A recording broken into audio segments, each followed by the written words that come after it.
আচ্ছা কনসে আল্লাহ বড় না মানুষ বড়? ধরো গাদা, তুই কার হাতে কার জোড়া দেশ? কোড়ায় আল্লাহ আর কোড়ায় মানুষ।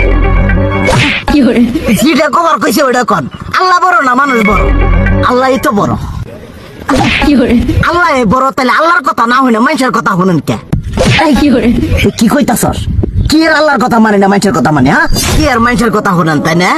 আমনে যে ওই দিনকে ডায়াবেটিসের রোগ নিয়ে যে হাসপাতালে গেলেন, ডাক্তার আপনার কত কিছু খাবার না করলো, সব কিছু না খাই এখন চলতেছেন, তাহলে আল্লাহ যে আপনারে কইছে যে হারাম খাবার না, সুদ খাবার না, কই আপনি তো কাম কাজ বাদ দিয়ে এলাকার মধ্যে টাকা পয়সা না গায়ে খালি ওইলে দিয়েই খান, নিজেরা টিয়াও হালাল ভাবে কামাই করেন না, ওই সুদ তো না কটা টিয়া করে লাভ আহে ওইলে দিয়ে দিয়ে চলেন আর পেটা বড় বানাইছেন।